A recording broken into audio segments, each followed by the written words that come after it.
마태복음 4장 1절부터 11절까지의 말씀을 함께 보도록 하겠습니다.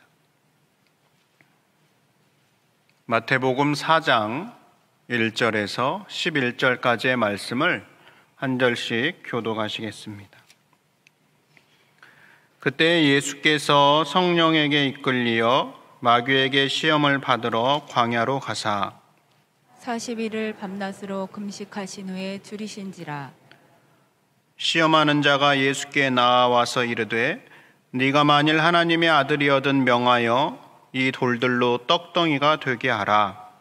예수께서 대답하여 이르시되 기록되었으되 사람이 떡으로만 살 것이 아니요 하나님의 입으로부터 나오는 모든 말씀으로 살 것이라 하였느니라 하시니. 이에 마귀가 예수를 거룩한 성으로 데려다가 성전 꼭대기에 세우고 이르되 내가 만일 하나님의 아들이거든 뛰어내리라. 기록되었으되 그가 너를 위하여 그의 사자들을 명하시리니 그들이 손으로 너를 받들어 발이 돌에 부딪히지 않게 하리로다 하였느니라. 예수께서 이르시되 또 기록되었으되 주 너의 하나님을 시험하지 말라 하였느니라 하시니 마귀가 또 그를 데리고 지극히 높은 산으로 가서 천하만국과 그 영광을 보여 이르되 만일 내게 엎드려 경배하면 이 모든 것을 내게 주리라. 이에 예수께서 말씀하시되 사탄아 물러가라. 기록되었으되 주 너희 하나님께 경배하고 다만 그를 섬기라 하였느니라. 함께 읽습니다. 이에 마귀는 예수를 떠나고 천사들이 나와서 수종드니라. 아멘. 제가 아는 집사님들 가운데 정 집사님이라는 분이 계십니다.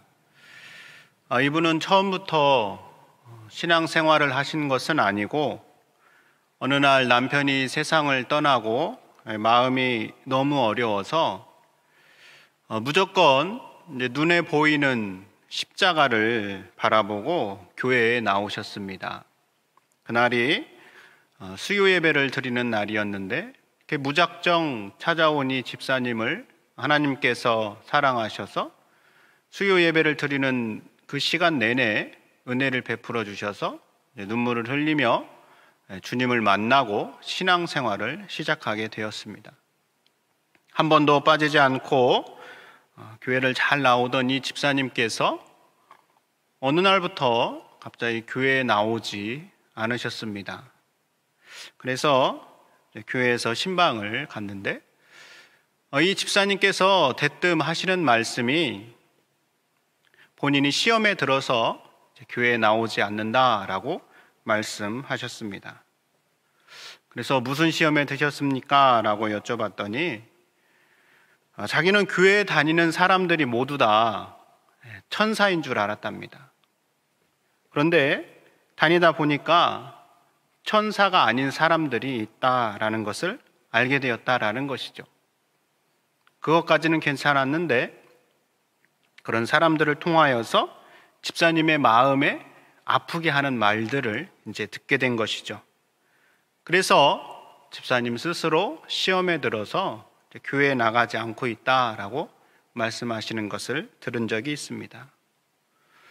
그럼 이러한 비슷한 경우들 여러분은 없으십니까? 우리 역시 신앙생활을 하면서 이 집사님의 경우처럼 여러 가지 시험이라는 단어를 만나게 될 때가 있습니다.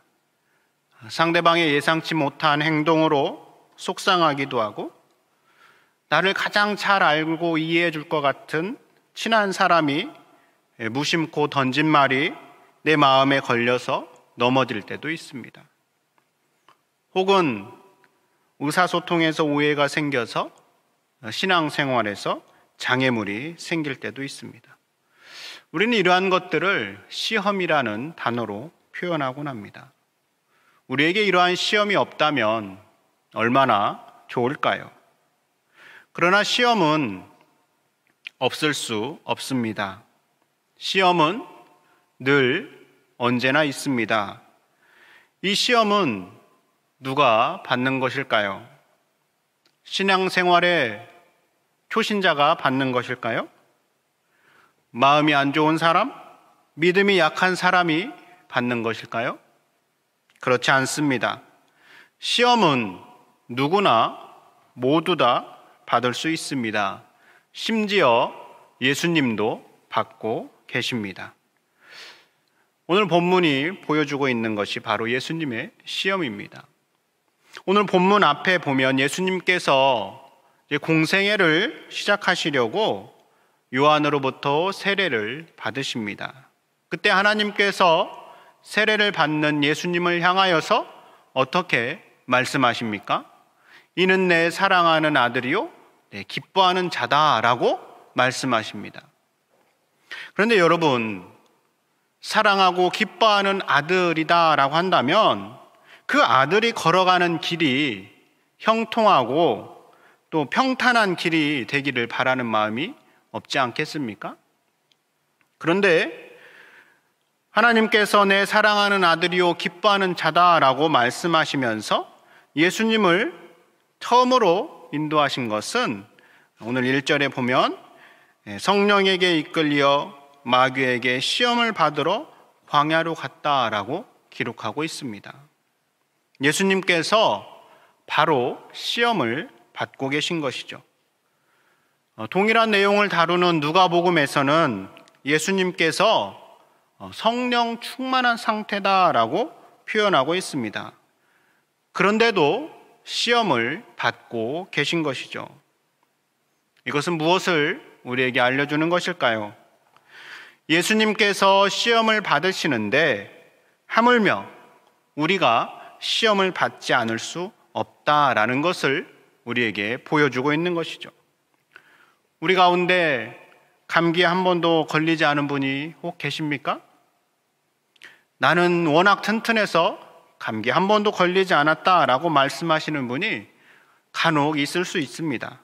그러나 대부분은 한 번쯤 우리가 감기에 걸리곤 합니다. 우리가 당하는 시험은 우리가 감기에 걸리는 것과 같다라고 말할 수 있습니다. 모두가 한 번쯤에 걸리는 감기에 걸리는 것처럼 우리 역시 시험을 받을 수 있다라는 것이죠. 믿음이 약해서 혹은 무언가 잘못한 것이 있어서 시험을 받는 것이 아닙니다. 심지어 성령 충만해도 시험을 받을 수 있다라는 것을 오늘 예수님의 모습을 통하여서 우리에게 말씀해 주고 있습니다. 그럼 모두가 받는다고 하는 시험, 오늘 본문에서 예수님께서 받으시는 이 시험이라는 것은 도대체 무엇일까요? 시험이라고 사용된 단어의 원문에는 두 가지 뜻이 있습니다. 범죄하도록 유혹하다라는 뜻이 있고, 혹은 어떤 일이 될 수 있는가의 여부를 시험하는, 가능성을 테스트해보는 두 가지가 있습니다. 그래서 간단하게 시험이라는 것은 유혹과 테스트라고 이해할 수 있습니다. 그래서 시험이라는 단어의 뜻에 따라서 시험에는 자신의 정욕이나 욕심에 이끌려 사단으로부터 받는 시험, 우리는 이것을 유혹이라고 말할 수 있고, 두 번째는 하나님께서 성도를 더욱 성장시키고 유익을 주시기 위해서 허락하시는 시험, 우리는 이것을 테스트라고 이해할 수 있습니다.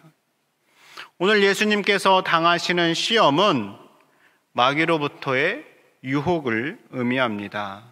그래서 우리 생명의 삶에서 1절 아래 영어에는 tempted라고 그렇게 기록해 놓고 있습니다. 예수님이 당하시는 시험은 세 가지로 우리에게 익숙한 내용입니다. 돌이 떡덩이가 되게 하는 것, 성전 꼭대기에서 뛰어내리도록 하는 것, 마귀에게 경배하도록 하는 것입니다. 예수님께서 당하시는 이 시험에 대해서 연세대 김균준 교수는 오늘날의 의미로 예수님이 당하시는 유혹은 경제적 유혹, 또 정치적 유혹, 또 종교적 유혹이라 이렇게 해석하기도 합니다. 또 헨리 나우엔이라는 영성가는 이 세 가지 유혹이 현실에 충실하라는 유혹, 또 힘이 최고다라고 말하며 통제권을 갖겠다라고 유혹하는 것, 멋있게 보여라 라고 유혹하는 것, 이렇게 설명하기도 합니다. 저는 오늘 새벽에 예수님께서 당하시는 시험은 구체적으로 살펴보지는 않겠습니다. 앞에서 말씀드린 것처럼 시험은 누구나 받을 수 있는데 이 시험에 대하여 우리가 어떻게 해야 하는가를 말씀드리며 말씀을 마치려고 합니다. 누구나 받는 시험, 여러분과 저도 예외가 아닌 이 시험에 대하여서 우리는 어떻게 대처해야 할까요? 시험을 당하는 여러분만의 노하우는 무엇이 있습니까? 시험의 두 가지 의미에 맞추어 생각해 볼 수 있습니다. 먼저 시험의 첫 번째 의미인 유혹에 대해서는 우리가 말씀으로 맞서 싸우는 것입니다. 오늘 예수님께서 마귀에게 당하는 시험에 대하여 어떻게 대응하고 있습니까?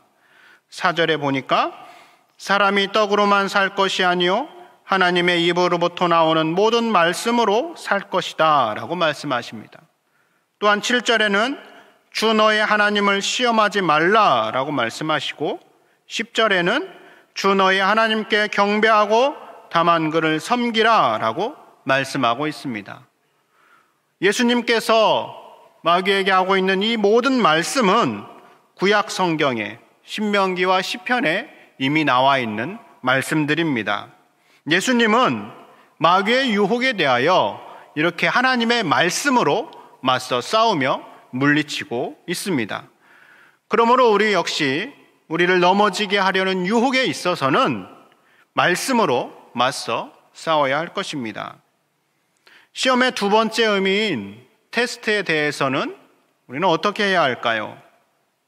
우리를 성장시키기 위한 시험, 즉 테스트에 대해서는 우리가 인내해야 할 것입니다. 우리는 욥의 경우를 생각해 볼 수 있습니다. 욥은 완전한 사람이었지만 자신의 믿음을 확인받기 위해서 욥의 인내를 경험하는 것을 우리가 볼 수 있습니다. 우리 역시 현재 우리가 당하고 있는 이 코로나라는 특수한 상황이 어쩌면 우리에게는 테스트일 수 있지 않을까라는 생각을 해봅니다. 이러한 상황에서도 우리가 과연 믿음으로 잘 서 있을 수 있는지 우리를 테스트하는 것이죠. 이러한 경우에 우리는 어떻게 해야 할까요? 인내해야 하는 것이죠. 참고 견디며 스스로를 잘 세울 수 있도록 인내하는 것입니다. 시험을 받을 때 말씀으로 물리치고 인내하는 이 두 가지를 저는 한 가지로 묶어서 이렇게 표현해 보고 싶습니다. 그것은 시험 받을 때 예수님을 생각하는 것입니다. 왜 예수님을 생각해야 할까요? 완전한 인간이셨던 예수님께서 우리를 도와주시는 분이시기 때문입니다. 히브리서는 우리에게 이렇게 말씀합니다. 우리에게 있는 대제사장은 우리의 연약함을 동정하지 못하실 리가 아니요 모든 일에 우리와 똑같이 시험을 받으신 이루되 죄는 없으시니라. 예수님은 한 인간으로 우리와 똑같이 시험을 받으신 분이십니다. 그래서 우리가 시험 받을 때 우리가 어떠한 상태인가를 너무나도 잘 알고 계십니다. 이렇게 우리의 상태를 잘 알고 계시는 예수님은 우리의 약함을 모른 채 하는 분이 아니라 불쌍하게 여기시는 분이시다라는 것이죠. 그래서 우리가 시험 받을 때 어떻게 합니까? 우리를 외면하지 않으시고 도와주십니다.